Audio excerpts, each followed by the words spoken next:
Alors, bonsoir à toutes et à tous. Je suis très heureuse avec Sandrine d'animer cette rencontre ce soir autour de Valérie Chansigo. Vraiment, on est ravis de vous avoir avec nous et que vous ayez surtout accepté notre invitation. Comme je vous l'avais expliqué, les JNE cette année s'intéressent à la thématique du monde sauvage et donc c'est pour ça qu'on voulait vous interroger parce que c'est un sujet qui vous tient à cœur depuis très longtemps. Petite précaution à prendre pendant cette rencontre, donc qui va durer 1 heure.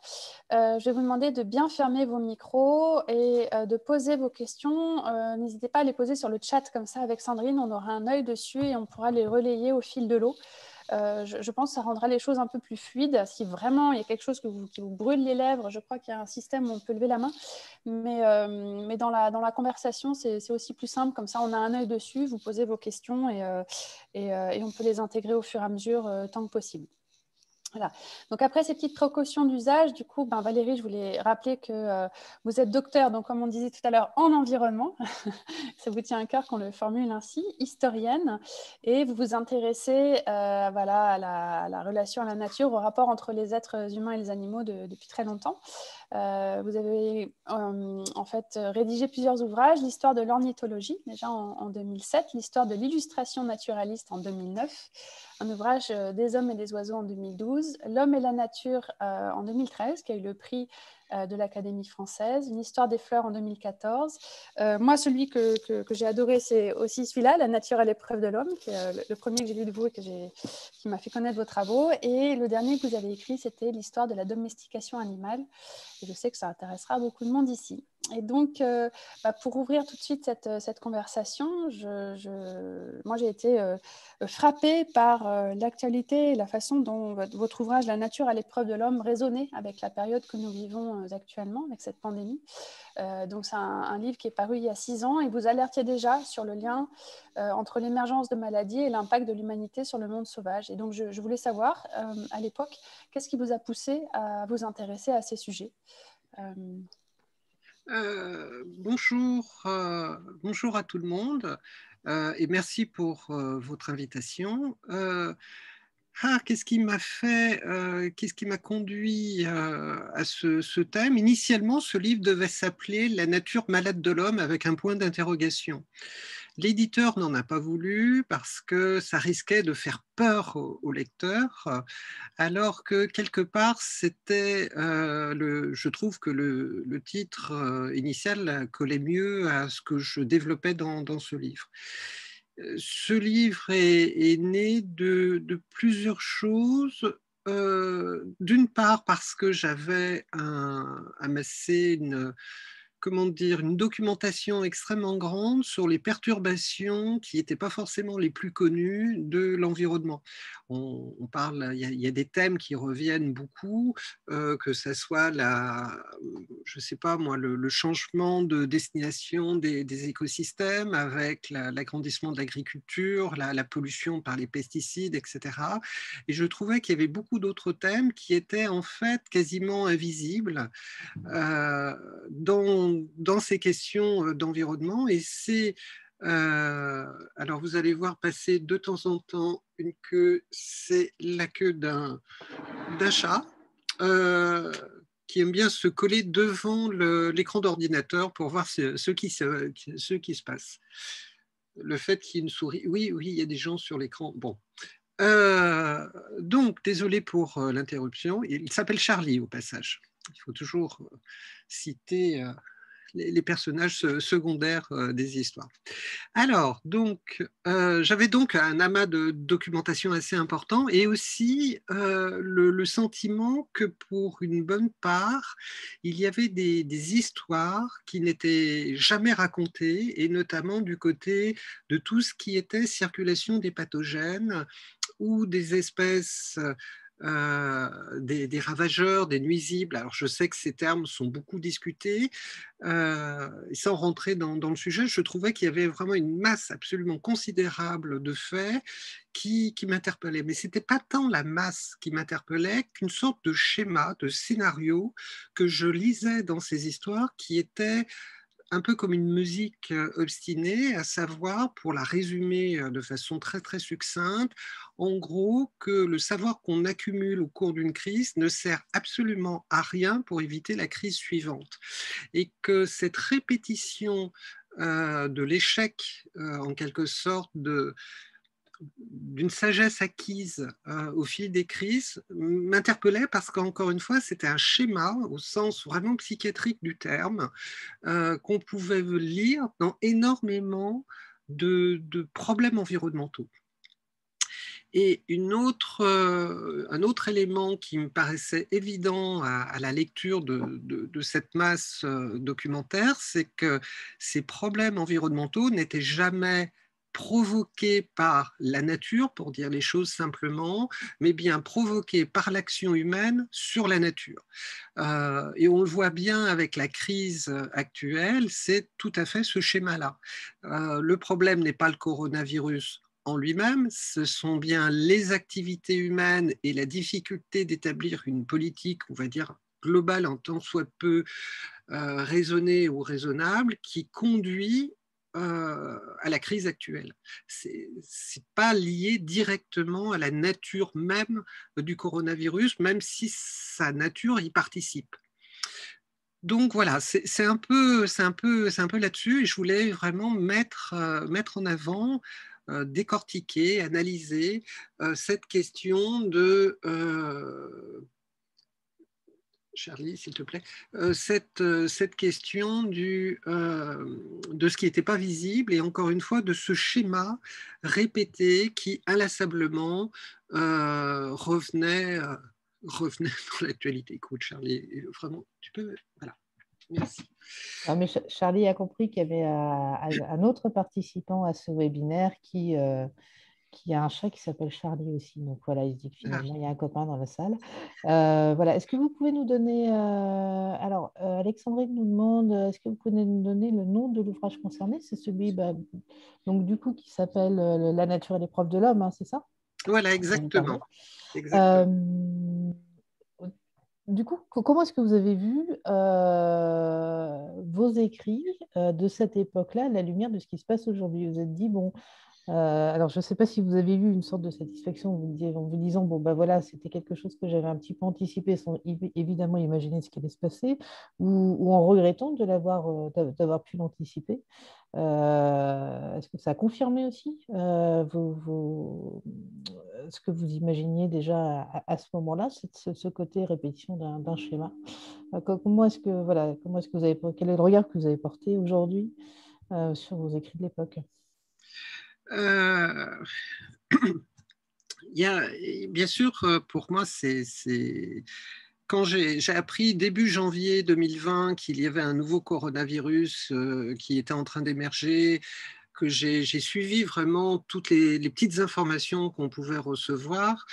J'ai alerté à peu près tous mes proches, non pas d'une fin du monde imminente, mais en tout cas d'un gros problème qui risquait de survenir. Donc, franchement, l'annonce de ça, encore une fois, en janvier, ne m'a pas, comment dire, ça se profilait déjà mal, déjà à cette époque. Fin janvier, on pouvait quand même savoir qu'on allait avoir quelques gros soucis. Et d'une certaine façon, la sorte de, pas d'indifférence, mais de caractère un peu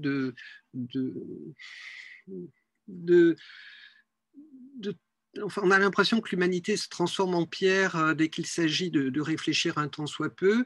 Eh bien, ce sentiment-là, j'ai l'impression de le connaître et de le fréquenter depuis tellement longtemps que je ne peux pas dire que j'ai été franchement absolument surprise.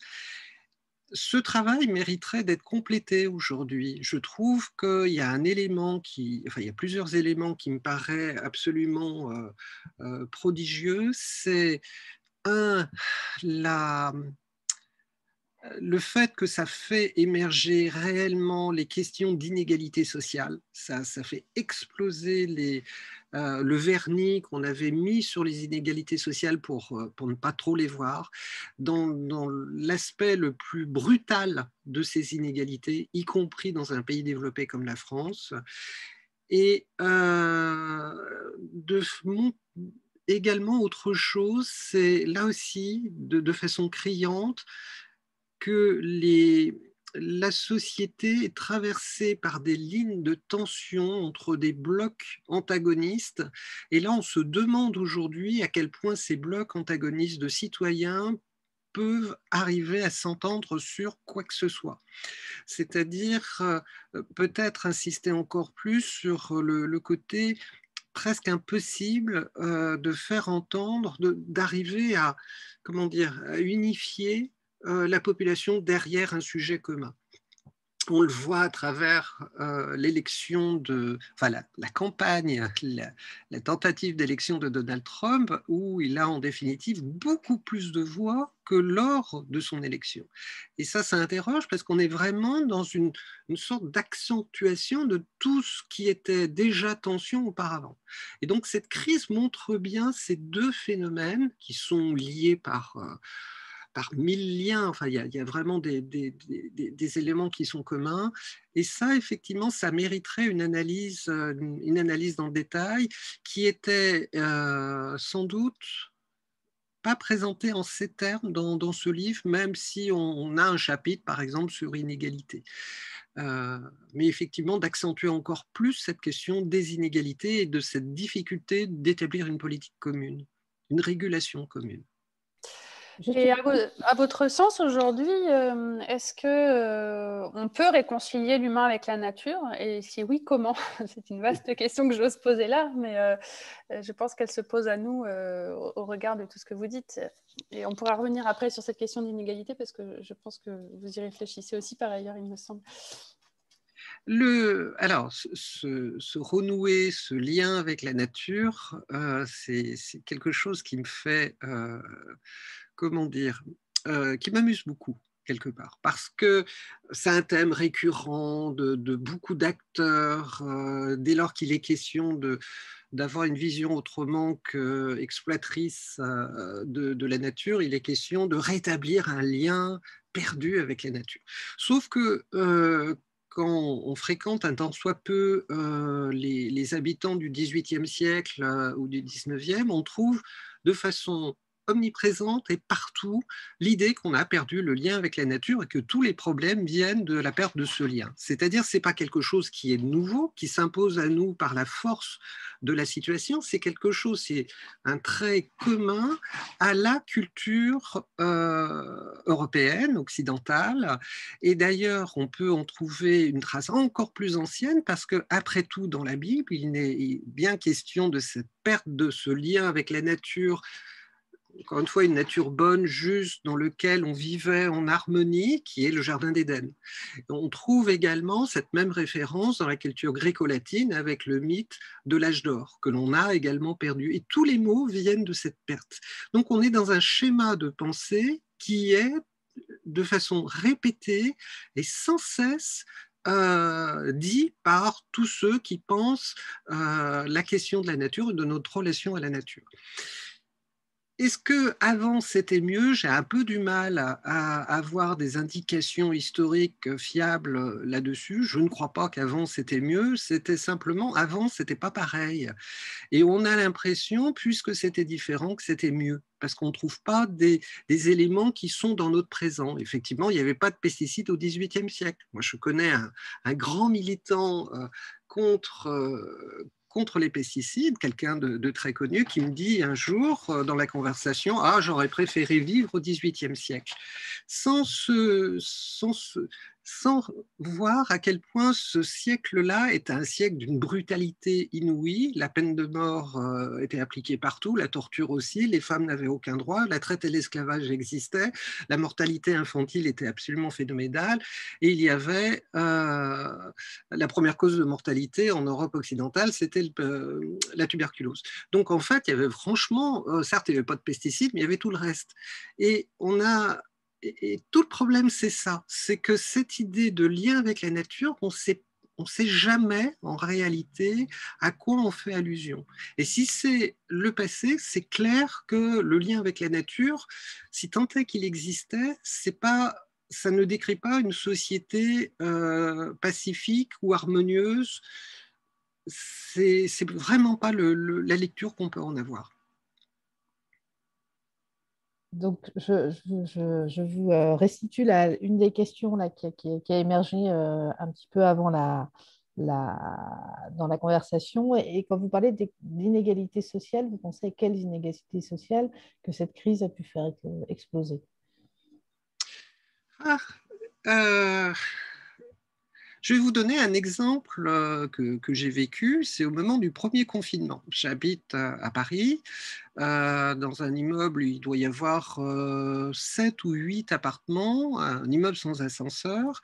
Et l'immeuble s'est quasiment totalement vidé au moment du confinement. Tout le monde est parti, qui à l'île de Ré, qui en Bretagne. Mais enfin, il y a eu une fuite, sauf 3 appartements qui étaient les 3 appartements les plus petits. Et notamment un appartement qui doit faire à peu près 15 mètres carrés, occupé par un couple et ses 2 enfants, 2 adolescentes. Et c'est des gens qui, je pense, ont des revenus assez faibles et qui, de toute façon, ne pouvaient pas partir ailleurs. Et là, on voit bien ce que c'est que l'inégalité. C'est pas une question, comment dire, c'est vraiment cette crise montre bien, dégrade la médiocre qualité de vie de ceux qui sont déjà en bas de la pyramide sociale. Et quand je dis que, de façon vraiment difficile, de façon brutale, les caissières des supermarchés, les livreurs de tout acabit, c'est eux qui étaient en première ligne et c'est eux qui étaient le moins bien protégés, qui étaient le plus exposés et qui recevaient le plus petit salaire. Donc oui, cette crise montre bien les limites. Pendant ce temps, il y avait, je crois, et de mémoire, 53% des cadres qui pouvaient télétravailler, et je crois qu'il y avait 7% des ouvriers qui télétravaillaient. Et là aussi, ça montre bien l'immense différence de situation en fonction du niveau de sa classe sociale.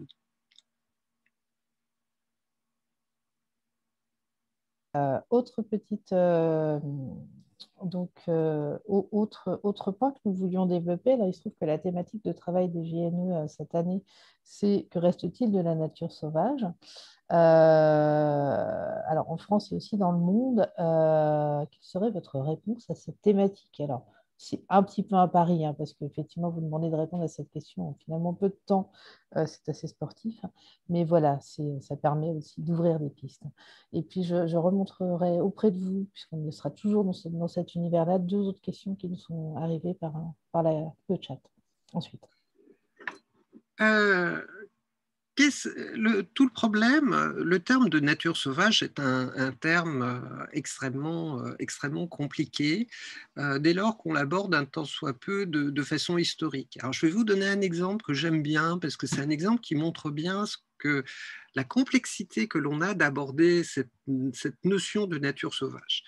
Lors de la dernière glaciation en Europe, le Royaume-Uni a été couvert d'un glacier et le sol a été en fait purgé en quelque sorte de ces vers de terre. À la fin de la glaciation, il y a 10-12 000 ans, il n'y avait aucun ver de terre au Royaume-Uni. Et si aujourd'hui il y a des vers de terre, c'est qu'ils ont tous été, ou quasiment tous, apportés par l'être humain et notamment par les premiers agriculteurs qui venaient du continent avec des plantes, des racines et de la terre autour des racines, et ils ont ensemencé comme cela le Royaume-Uni, qui n'était pas pour autant un désert végétal. Hein. C'est pas parce qu'il n'y avait pas de vers de terre qu'il n'y avait pas de vie au Royaume-Uni à la fin de la glaciation. Et qu'est-ce que ça veut dire que notre appréciation de la vie sauvage, c'est-à-dire à partir de quel est l'instant T qui permettrait de se dire, ben voilà, là on a vraiment de la vie sauvage. Parce que tous les écosystèmes de la planète, absolument tous, ont été, et depuis très longtemps, depuis la préhistoire, transformés et travaillés, en quelque sorte, par l'être humain. Autrement dit, tout le problème de cette notion de nature sauvage, c'est pour moi, historienne, le référent, enfin l'instant T auquel on fait allusion. Et j'ai l'impression que du coup, on fait référence plutôt à une image symbolique, fantasmée de la nature sauvage, plutôt que d'une réalité biologique. Parce qu'encore une fois, la nature libre et sans intervention humaine, déjà, il y a un élément, c'est que partout, l'intervention humaine montre de façon lointaine dans le passé sa trace. L'être humain a profondément transformé la planète dès la préhistoire. Deux questions en lien avec ce sujet qui ont été posées donc, avant. Une première question, donc, à défaut de renouer avec la nature, est-ce qu'on peut parler des voies de réconciliation avec notamment les animaux, l'être humain et les animaux? On a aussi cette question-là qui est au cœur de la crise sanitaire qu'on connaît. Et puis, est-ce que cette perte de lien est plutôt caractéristique de nos civilisations occidentales? Est-ce que c'est un peu la même chose qu'on peut observer dans d'autres cultures? Alors, réconcilier, moi je dirais plutôt peut-être pacifier. C'est-à-dire qu'effectivement, on vit dans des sociétés qui se caractérisent par une assez forte violence, pas forcément très visible. Lorsqu'on regarde par exemple la courbe de l'espérance de vie en fonction des revenus en France, il y a quand même une différence extrêmement forte entre ceux qui gagnent le moins et ceux qui sont un petit peu au-dessus. Après, il y a un plateau, ce qui fait qu'être un cadre bien payé ou l'homme le plus riche de France, la différence de l'espérance de vie est à peu près similaire, comme quoi il y a un peu de justice. Mais par contre, de l'autre côté de la courbe, je pourrais vous la montrer si vous voulez, pour que ce soit plus parlant, la différence de l'espérance de vie est très, très, très nette. Et il y a un deuxième phénomène, c'est que la qualité de vie des dernières années vécues est également très, très différente. Ça, c'est typiquement l'exemple, enfin, c'est une possibilité de rendre, de faire apparaître la violence dont je parlais.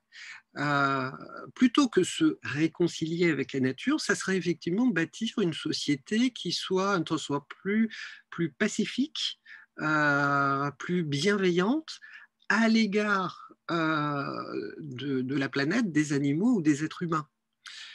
Et je pense vraiment qu'on ne peut pas d'ailleurs distinguer l'action que l'on peut faire. Il s'agit bien de de lutter contre l'égoïsme et la cruauté, pour prendre le vocabulaire du XVIIIe siècle, contre la nature, encore une fois, les animaux ou les êtres humains, parce que ça a la même source, il y a il y a les mêmes causes derrière. Je ne sais pas si je réponds exactement à votre question. Je ne sais pas, mais en tout cas, vous avez apporté des éléments, enfin, notamment d'éclairage sur la question des inégalités sociales aussi en citant cet exemple-là de l'espérance de vie. La question de la réconciliation avec les animaux, effectivement, peut peut-être passer aussi par, je suppose, tous les débats qui ont lieu concernant le traitement des animaux d'élevage, etc., ou d'ailleurs des animaux sauvages, pour ce qui reste, à nouveau, pour reprendre la thématique des GNE, du sauvage chez nous, quoi. Donc, l'autre question qui était en fait, est-ce que ce lien-là est aussi se conçoit de manière un peu différente dans d'autres cultures? À votre connaissance, hein, parce que voilà, c'est une question qui est posée, mais je ne sais pas si vous avez des éléments pour y répondre. Là, pour autant moi, je serais vraiment effectivement très, très prudente à l'idée que cette perte du lien avec la nature, est-ce que ça existe par exemple dans la culture chinoise ou dans la culture indienne? J'en suis pas absolument convaincu. Il y a vraiment quelque chose qui est un petit peu propre à l'héritage gréco-latin et chrétien. Vraiment, les deux s'entremêlent de façon très claire.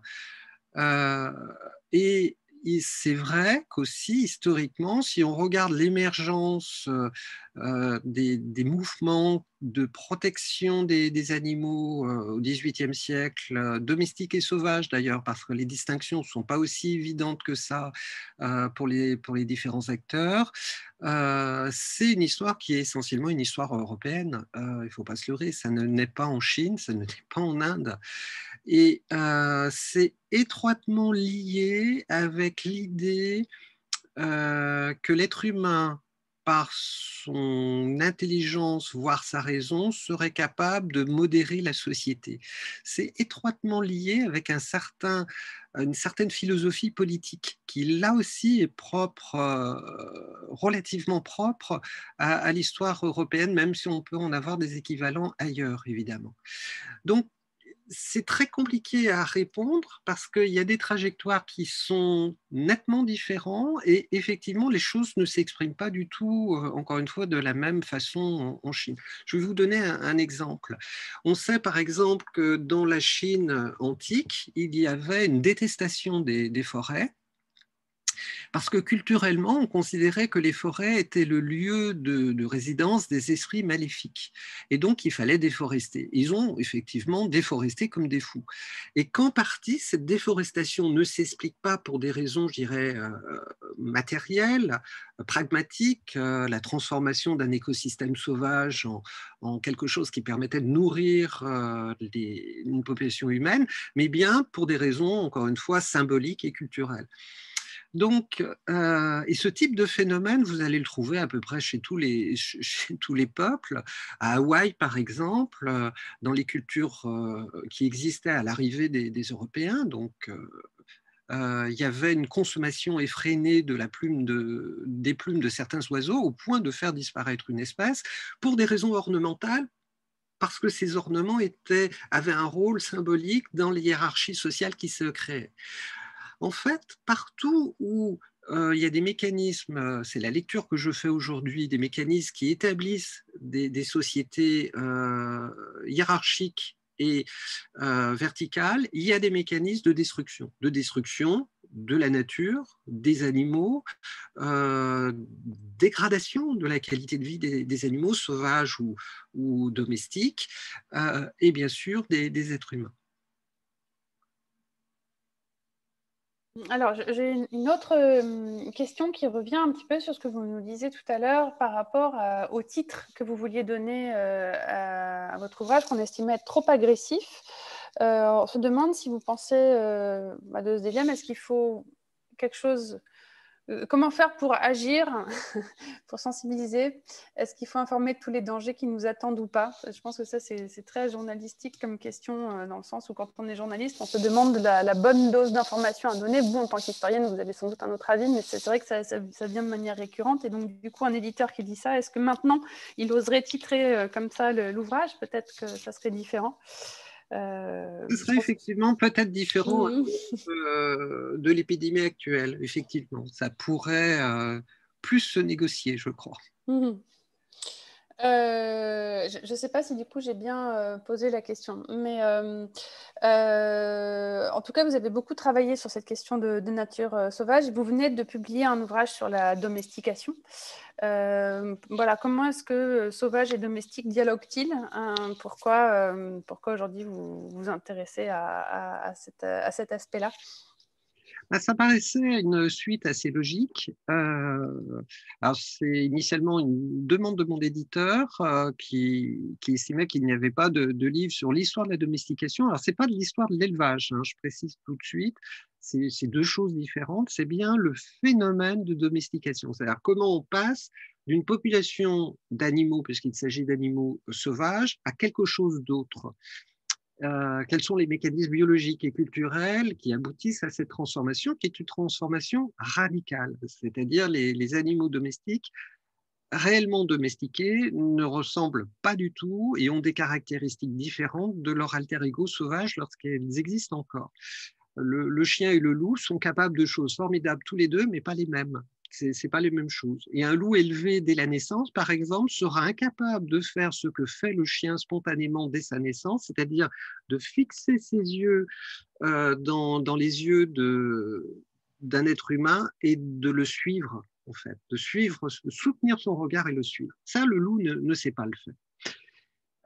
Et ben d'ailleurs, un gorille et un chimpanzé élevé, là aussi, dès la naissance, ne sont pas capables de l'avoir. Il y a énormément d'éléments comportementaux du chien sont apparus suite à sa domestication.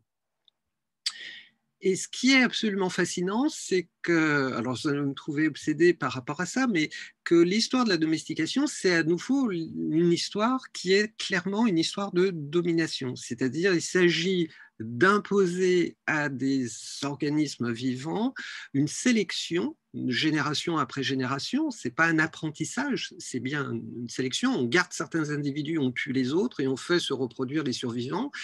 Et on répète ça génération après génération, et que cette transformation a pour but de rendre des individus compatibles au mode de vie qu'on va leur imposer en élevage, au mode artificiel qu'ils vont rencontrer, d'être en troupeau plus serré, d'avoir moins d'espace, de ne pas chercher à fuir, de ne pas chercher à agresser les éleveurs, ou dans certains cas d'être encore plus agressif lorsqu'il s'agit d'animaux destinés à servir dans des combats, ce qui est une grande manie de l'espèce humaine. Donc, c'est vraiment une histoire qui est en définitive très comparable à ce que j'ai pu aborder dans la nature à l'épreuve de l'homme, sauf que le focus se passe sur d'autres espèces et d'autres populations d'individus. Mais il s'agit toujours de la même histoire, c'est-à-dire comment effectivement la domination se met en place dans les sociétés humaines et à travers les sociétés humaines sur l'ensemble de la planète.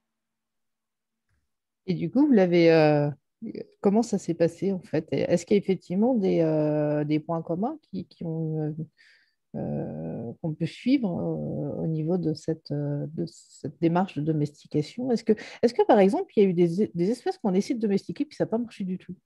Et on a abandonné.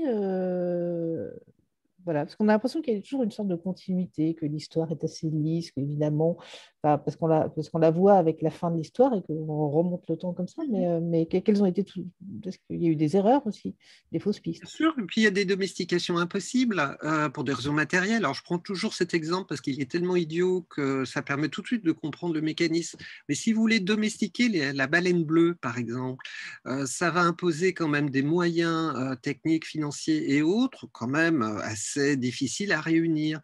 Et en fait, il y a dans la biologie de certaines espèces, pas forcément aussi grosses que la baleine bleue, des éléments qui rendent la domestication tout simplement extrêmement difficile. Vous avez des espèces qui naturellement sont extrêmement agressives ou qui sont prêtes à se mutiler dès qu'elles sont dans un environnement.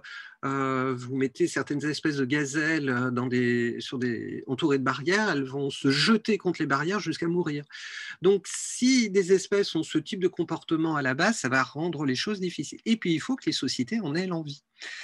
S'il est facile d'aller chercher un animal vivant dans la forêt à côté, pourquoi le mettre en élevage, par exemple? Donc, c'est un équilibre complexe entre une réalité biologique et une réalité sociale qui aboutit à la domestication. Et du coup, j'ai perdu complètement le fil de votre question initiale. S'il y a eu des erreurs en fait Oui, dans la domestication, mais vous avez commencé à répondre. Oui, il y a eu des domestications soit qui ont été perdues. Actuellement, par exemple, la domestication du cormoran est en train d'être enfin, le savoir-faire qu'il y a derrière ce type de pêche est en train de disparaître. Et on sait par des études génétiques que le cheval a été domestiqué 2 fois. La première fois, en fait, on a perdu, on a arrêté tout simplement, enfin, les populations domestiquées se sont éteintes et on a recommencé le processus de domestication avec d'autres populations de chevaux sauvages. Donc, c'est un phénomène qui se caractérise par beaucoup d'échecs et beaucoup de violence, encore une fois. C'est un phénomène extrêmement violent. Ne serait-ce que parce que la finalité de certaines domestications, notamment la vache, ça peut paraître étonnant, ou le poulet, c'est pas forcément destiné à fournir de la nourriture aux êtres humains. Dans le cas du poulet, c'est assez clair. La vache, on a des exemples précis qu'on a peut-être d'abord domestiqués pour en faire des animaux sacrificiels. Par exemple, dans le cas de la vache, on sait qu'en Asie, on avait besoin pour certaines cérémonies de plusieurs centaines de vaches ayant le même âge, la même couleur de peau, le même sexe, la même taille, la même disposition de cornes. Dans la nature, c'est un peu difficile à réunir. Donc, on voit bien pourquoi on aurait pu en faire l'élevage. Et dernière chose à rajouter, c'est que les sociétés de chasseurs-cueilleurs initiales mangeaient beaucoup de viande et que l'arrivée de l'élevage et de l'agriculture en général les a fait basculer vers un végétarisme quasi exclusif. Certes, pas voulu ni éthique, mais les sociétés agricoles sont au cours de l'histoire essentiellement des sociétés végétariennes. Je rebondis sur la vache, parce qu'il y a une question qui a été posée voilà, au sujet de la sélection de la vache Holstein pour son lait, qui aboutit entre autres à rendre ces mises à bas très difficiles. Apparemment, le pourcentage de césariennes est très important. Est-ce qu'à vos yeux, c'est aussi un exemple de domination? Et que raconte-t-elle de la volonté dominatrice de l'homme? C'est l'une des innombrables histoires liées à l'action des êtres humains sur les animaux, qu'ils soient sauvages ou domestiques ou en cours de domestication, ça revient au même. C'est-à-dire que ce qui est... Par exemple, il y a un autre exemple qu'on cite jamais, c'est le carlin, vous savez, ces chiens avec un museau extrêmement aplati. Or, cette modification morphologique les rend... comment dire, les rend... Ils ont une respiration assez mauvaise, ils sont en insuffisance respiratoire dans certains cas, à tel point que les maîtres doivent reconnaître lorsqu'ils sont un peu trop essoufflés. Simplement, ça les rend beaucoup plus faciles à promener parce qu'ils ne risquent pas de courir en entraînant derrière eux leur propriétaire. Et là, typiquement, dans l'exemple des vaches et dans bien d'autres exemples qu'on peut avoir, ou même certaines races de chiens, on voit bien que le but premier, c'est de satisfaire des besoins humains. Or, ces besoins humains ne correspondent pas forcément au bien-être des individus qui composent les populations animales soumises à la sélection. Et en fait, le bien-être animal n'est jamais la préoccupation des sélectionneurs. Pour revenir sur, vous avez ouvert une porte sur la question de la domination. Alors, c'est quelque chose, c'est une thématique qui revient très souvent dans vos écrits, que ce soit une domination politique, sociale. Je rebondis vis-à-vis d'une question qui a été posée sur le chat. Est-ce que le désamour des Français, à votre sens, a un lien avec la place des femmes en France, évidemment, avec quelque part des questions d'inégalité en fond, hein. Est-ce que les choses s'articulent aussi de cette manière-là? Oui, diable. Je vois d'où vient la question.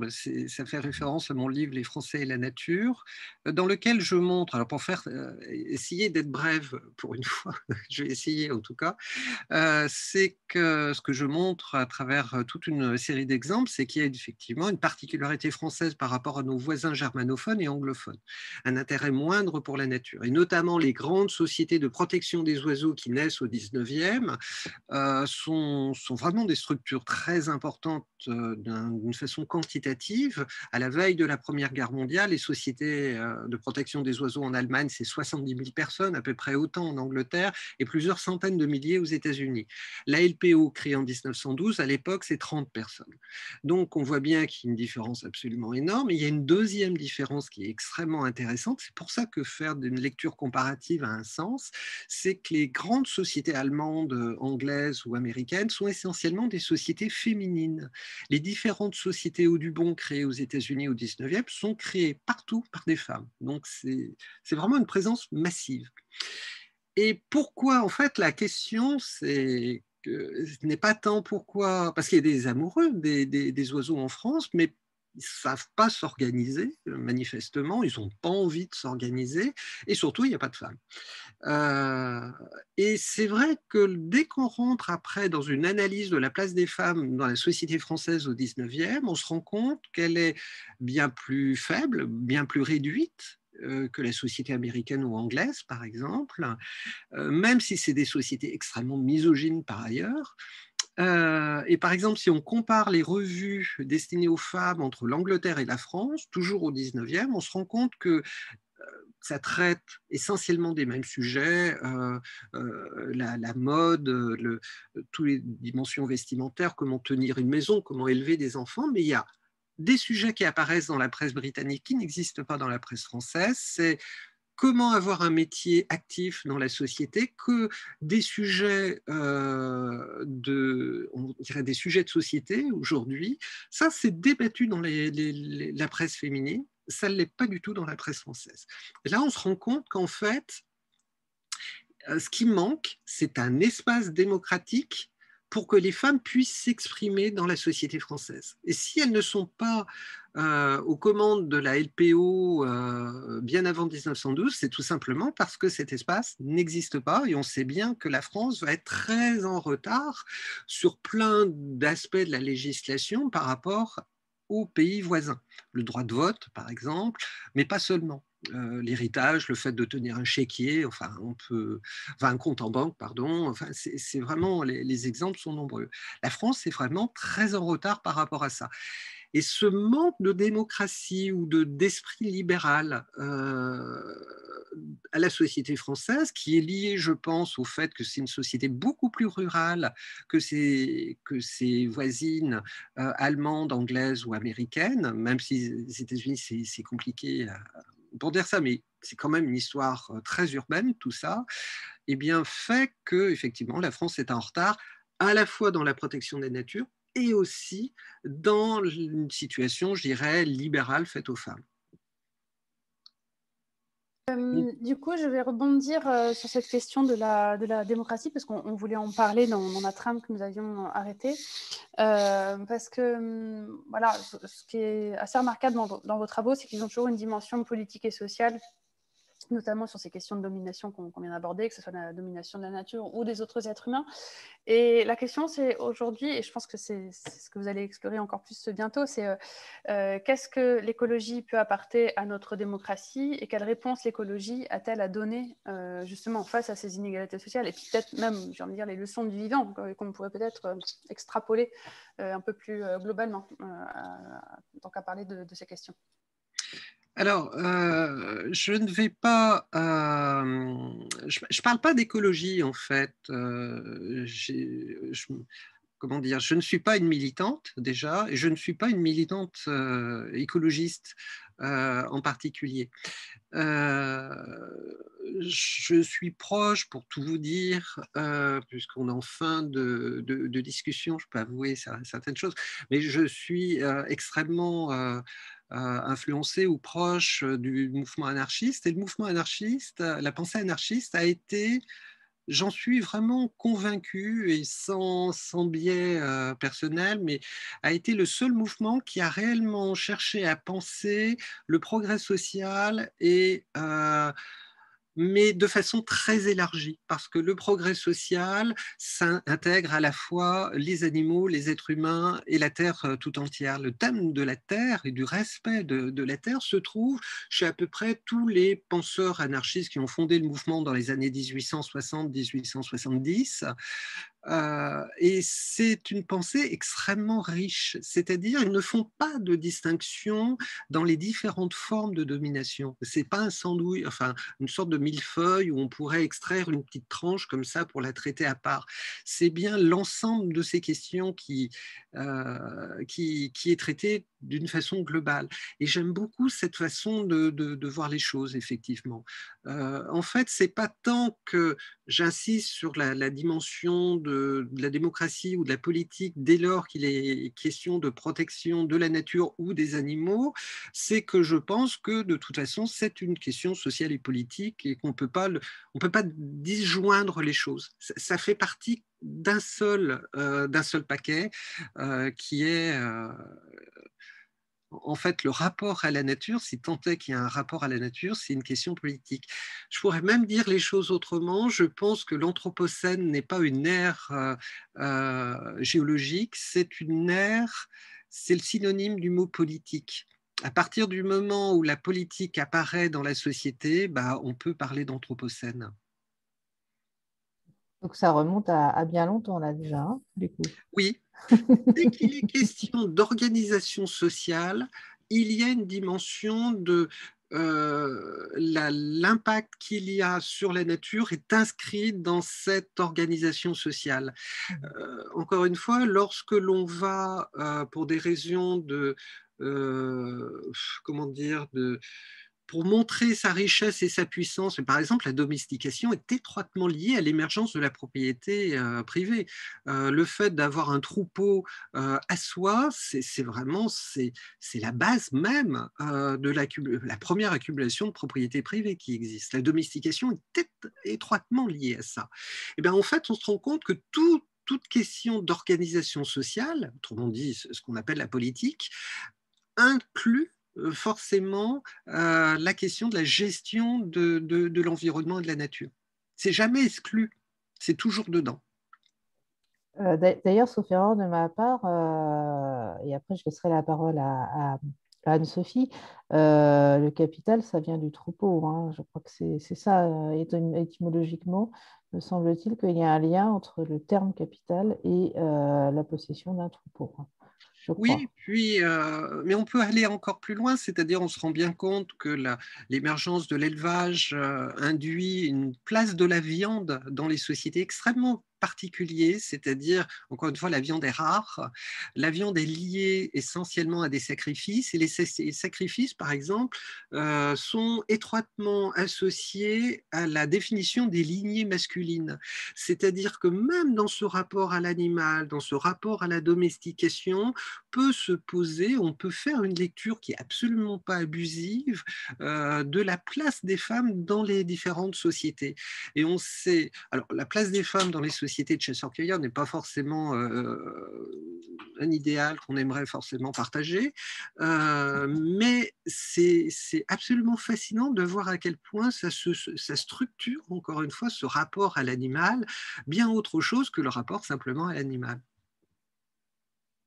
Je rebondis, il y avait une question qui a été posée aussi dans le chat au sujet des femmes, de savoir pourquoi elles défendent davantage la nature que les hommes quand elles le peuvent. Est-ce que c'est quelque chose pour lequel vous avez une réponse? Alors, j'ai une réponse pour la société occidentale. Je ne m'avancerai pas pour d'autres sociétés. C'est parce que c'est souvent...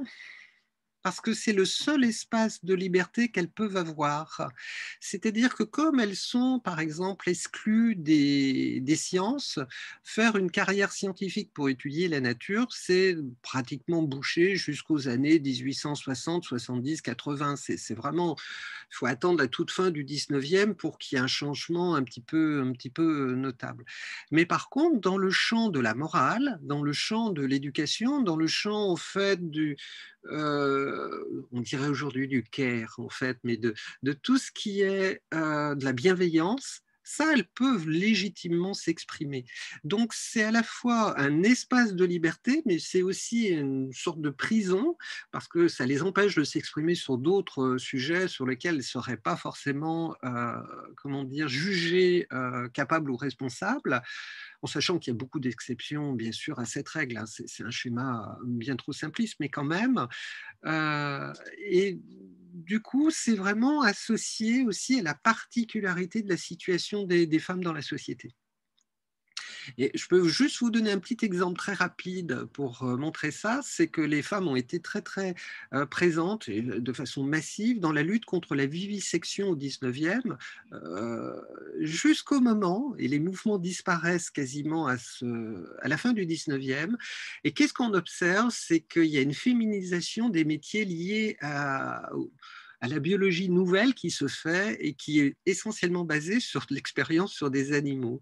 C'est-à-dire, il y a une sorte de changement absolument fascinant à suivre où les femmes sont exclues des sciences et militantes contre la vivisection, et ces mouvements disparaissent au moment même où elles peuvent rentrer dans les sciences.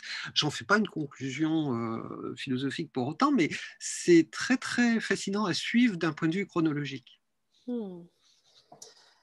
Bah écoutez, c'est très clair tout ça. Moi, j'avais une question aujourd'hui parce que, en effet, je constate, mais comme beaucoup, qu'on a tous ces appels aujourd'hui pour se réconcilier avec le vivant.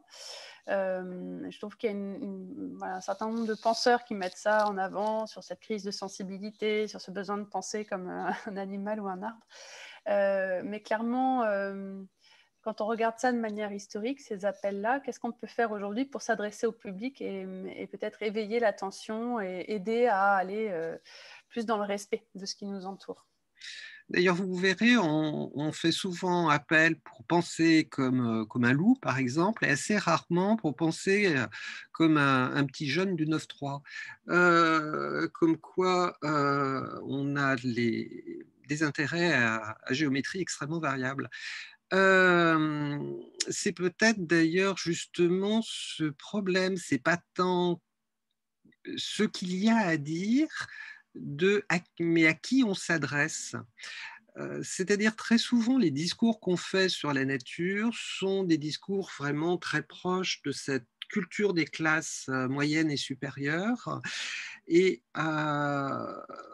je ne suis pas absolument convaincue que ça soit des choses très, très, très audibles pour les classes les plus basses de la société. D'ailleurs, dans les rassemblements des jeunes contre le dérèglement climatique, les études sociologiques montrent bien qu'il n'y a absolument aucun enfant de pauvre là-dedans, c'est que des enfants des classes privilégiées, clairement. Et je pense que ça c'est vraiment... C'est pas tant ce qu'il y a à dire de à qui on s'adresse, à qui on doit s'adresser. Comprenez, pour intéresser effectivement le plus grand nombre. Ça ne veut pas dire que les pauvres sont complètement bornés et idiots, ils ne peuvent pas comprendre les problématiques, c'est pas ça du tout. Mais comment se fait-il qu'on parle très souvent entre nous? Quand on voit le public, par exemple, qu'il y a, même nombreux, dans des événements consacrés à la défense du vivant, c'est quand même un public extrêmement... c'est une petite parcelle de la société. Hein. Il y a quand même des pans entiers qui ne sont pas représentés. Il y a des fois, je fais des sondages à savoir qui, par exemple, qui est ouvrier dans la salle. Et on fait un comptage après. C'est toujours amusant de procéder comme ça. Donc vraiment, le sujet, moi, me paraît pas être à savoir comment arriver à convaincre, mais qui on veut chercher à convaincre. Je voudrais juste rebondir là-dessus parce que je trouve que c'est quelque chose quand même de très important politiquement, écologiquement. Comment est-ce que, à votre sens, si vous avez une analyse là-dessus, d'où vient ce fossé qui s'est créé entre la défense de la nature, pour faire très court, et les pauvres, pour faire très court aussi. Pauvres, que ce soit en termes financiers ou en termes culturels, parce que les choses s'emboîtent plus ou moins bien là-dessus. Alors que justement, beaucoup de pensées de défense de la nature sont pourtant favorables à une meilleure répartition des richesses, etc. Donc pourraient aller quand même dans le sens, ne serait-ce que pour des questions d'intérêt simple, pourraient du coup intéresser des personnes qui sont pauvres ou précaires ou qui n'ont pas eu la chance de faire des études. À votre sens, d'où vient ce fossé-là? C'est une question compliquée pour répondre là en quelques minutes, ça va être vraiment rude. Mais si... Alors je vais botter en touche en cherchant du côté de l'histoire pour vous répondre. Mais si on regarde la première fois où dans la philosophie politique, la question de l'environnement émerge vraiment, c'est Malthus. Malthus, fin 18e, début 19e, qui va émettre cette fameuse maxime, à savoir si la population augmente plus vite que les ressources alimentaires, ça va être le chaos. Sauf qu'il ne le fait pas par souci de la notion de limite qu'il introduit dans la philosophie politique, ce n'est pas par le souci des êtres humains du tout, c'est par le souci de ses privilèges. Il veut maintenir ses privilèges. Il refuse les projets de société égalitaire qui circulent à son époque, qui ça le rend absolument vert de rage, et il va imaginer ce schéma de limite imposé par la nature pour restreindre la reproduction, pas des êtres humains, mais des pauvres. Il est extrêmement clair là-dessus. Et je trouve que Malthus est l'exemple typique qu'il faudrait méditer, à savoir en quoi les projets de défense de la nature ne sont pas en définitive des projets de défense des privilèges de ceux qui s'expriment. Je ne mets pas en accusation tous les défenseurs de la nature, ce n'est pas mon propos, mais il se trouve qu'historiquement, quand on regarde comment les choses ont évolué, il y a quand même beaucoup de gens encore aujourd'hui qui sont quand même de fiefés réactionnaires ou de fiefés conservateurs, y compris des gens extrêmement populaires. Je ne suis pas absolument convaincu du degré de progressisme qu'on peut voir chez un Pierre Rabhi, par exemple. Je ne suis pas absolument convaincu. Et Jacques Ellul, par exemple, qui est une sorte d'icône, a écrit des articles de théologie totalement homophobes. Par exemple. Moi, c'est quelque chose qui me pose problème.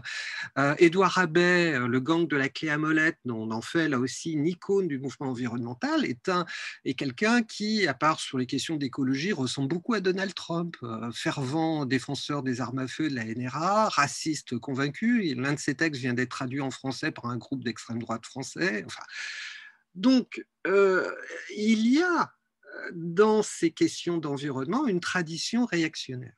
Ce n'est pas la seule, bien évidemment, mais il y a une tradition très forte, très vivace. Ça veut dire qu'on ne pense pas assez, dès lors qu'on parle de nature et de sa protection, en termes social et politiques. On le fait beaucoup plus en termes assez flous, défense du vivant. Franchement, une fois dit ça, ça mange pas de pain, c'est à la mode, ça passera très bien. Puis si vous dites que vous parlez à l'oreille des loups, alors là, le charme est total. Sauf que les questions sont peut-être pas là. Il faudrait qu'il y ait un peu plus de représentants, de gens qui témoignent de leur expérience en tant que pauvres, parce que l'environnement n'est pas le même. La nature n'est pas la même quand on est pauvre et quand on est riche. La nature est beaucoup plus agréable lorsqu'on peut aller la visiter durant ses vacances et qu'on peut avoir l'argent pour avoir du temps pour la regarder que lorsqu'il faut se lever à 4 heures du matin pour gagner péniblement sa croûte. Je veux dire, alors, bien sûr, ça peut paraître caricatural ce que je dis, mais quand même, globalement, c'est le cœur du sujet. On a deux autres questions pour terminer parce qu'il nous reste 3 minutes, donc je les pose, comme ça il n'y aura pas de frustration. Alors, qui faudrait-il convaincre aujourd'hui pour commencer à bâtir cette société pacifiée dans laquelle animaux humains et non humains et animaux humains entre eux ne seraient plus liés par les seuls rapports de domination ? Et après, il y aura une autre question, je la pose tout de suite, comme ça on a en tête, c'est avez-vous des idées sur la façon de s'adresser aux jeunes issus des classes non privilégiées sur le climat et l'écologie ? Est-ce qu'il y a des pistes, voilà, justement, de comment penser comme eux et aborder ces questions avec eux ? Alors, dernier petit point, parce que j'en profite parce qu'ils sont liés, une question concernant est-ce qu'il y a des rapports entre l'être humain et la nature ont évolué en fonction du type de régime politique, républicain, etc. Là, Voilà. vaste question. Alors pour répondre très rapidement à la dernière, et vous allez voir, je vais détourner la question. Il faut comprendre que la protection de la nature ne peut pas exister, par exemple, dans un régime autoritaire. Tout simplement parce que dans une dictature, la science n'a pas de place. On ne cherche pas comme on veut. On ne peut pas être un scientifique qui fait du bon boulot quand il y a un tyran au-dessus de soi qui décide de où est la vérité. On voit bien d'ailleurs avec l'exemple de Donald Trump, ce qui sortait de sa bouche, c'était pas une analyse de la vérité, c'était le réel. Le réel, c'était ce qu'il disait. Il suffisait qu'il dise quelque chose pour que ce quelque chose devenait le réel et qui remplaçait le réel alternatif qu'on pouvait essayer de faire valoir. Donc il faut bien comprendre que tous les régimes politiques ne sont pas égaux face à ces questions-là. C'est très très clair. Du coup, j'ai perdu de vue un petit peu, oui, comment s'exprimer auprès de ceux qui, en général, sont pas le cœur de cible de la pédagogie à la nature, par exemple. Mais peut-être en intégrant ces gens ces personnes-là dans la construction des discours. C'est pas de savoir comment on s'exprime. Pour eux, c'est de leur permettre de s'exprimer eux-mêmes. C'est-à-dire que là aussi, je vais vous donner un exemple à titre didactique. Quand on regarde l'Assemblée nationale, il n'y a aucun ouvrier. C'est choquant. Non pas parce que les ouvriers seraient de meilleurs députés, c'est simplement, ça veut dire que les ouvriers ne sont pas capables de s'arrêter de travailler pour s'engager dans une vie politique. C'est l'aspect économique qui élimine en fait les ouvriers du champ politique. C'est tout à fait insupportable. Et ben, en fait, il faudrait faire exactement ça. Il faudrait imaginer, Dieu sait comment, mais imaginer des processus qui permettent aux gens qui n'ont pas les moyens d'être des acteurs de ces mouvements-là. Pas simplement que les enfants des classes supérieures, mais également effectivement de ceux qui n'en ont pas les moyens. Et je pense qu'on trouverait des gens absolument formidables aussi de ce côté-là. Donc en fait, encore une fois, j'ai l'air de botter en touche, mais non, on ne peut pas imaginer à leur place, on ne peut pas imaginer ce qu'il faudrait dire pour les intéresser, c'est aussi à eux de s'exprimer. Eh ben, écoutez, ça ouvre des tas de pistes assez passionnantes, je trouve. En tout cas, moi, cette discussion, je me suis régalée. Donc voilà, merci Oui, beaucoup en tout cas à vous, Valérie. merci Euh, infiniment.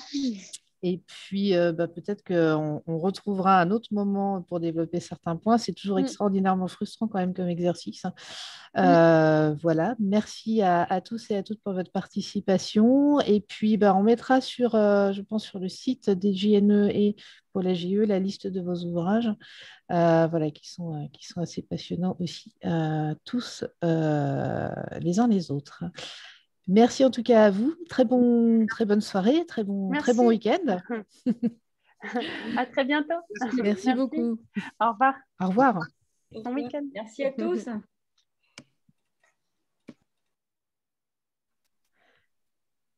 Et ben voilà. Qu'est-ce que c'est frustrant comme exercice à chaque fois, hein. Oh là là là là. Non, mais c'est bien parce que je trouve que c'est aussi important par rapport à ce que. Alors, on a des points de vue très divers, hein, au sein de l'association sur les questions politiques, mais c'est important aussi de replacer le politique là-dedans, quoi. Bon, c'est pas vous c'est pas vous que je vais convaincre, hein, bien sûr, mais effectivement, c'est une dimension qui est parfois un peu oubliée dans la défense de la nature. Donc, voilà, quoi. Oui, je pense aussi, ne serait-ce que parce que le mot politique a souvent, et aujourd'hui, un mot un peu sale pour beaucoup de gens. Alors c'est vraiment quelque chose qui est essentiel, qui est beau aussi, je veux dire. Mais en fait, souvent on me dit, mais comment faire pour, par exemple, inciter les politiques à s'intéresser à l'environnement? Ma réponse, c'est virez-les, présentez-vous dans la vie politique, soyez des acteurs, arrêtez d'être des consommateurs. Et en fait, il faut vraiment que les gens soient intégrés. S'ils veulent parler, allez-y. Alors ça, encore une fois, c'est ma culture que j'évoquais tout à l'heure, fais-le toi-même, mais c'est un peu ça. Tu veux quelque chose, fais-le. Et je pense que c'est vraiment quelque chose qui est absolument essentiel, c'est de dire, voilà, intégrer les gens réellement dans ce qui peut être fait. Et d'arrêter ce principe de la consommation à distance. On aimerait des hommes politiques vertueux, mais enfin... On peut attendre un moment. Si on est dans cette attitude, ils ne seront jamais vertueux. Oui, bien sûr. Merci en tout cas à vous. Merci à vous. Bonne soirée, très bon week-end et puis du coup à bientôt. Alors j'ai un message Jean-Baptiste Dumont qui me demande mon mail. D'accord. Bon, du coup, ce que je fais, c'est que je vous mets en lien tous les deux si vous l'acceptez. D'accord? Je ne vais pas mettre forcément votre mail là pour tout le monde. D'accord? Bon, très bien. Je fais le lien entre vous deux. Merci beaucoup encore une fois. Merci à vous, Valérie. Au revoir. Bon week-end. Vous aussi.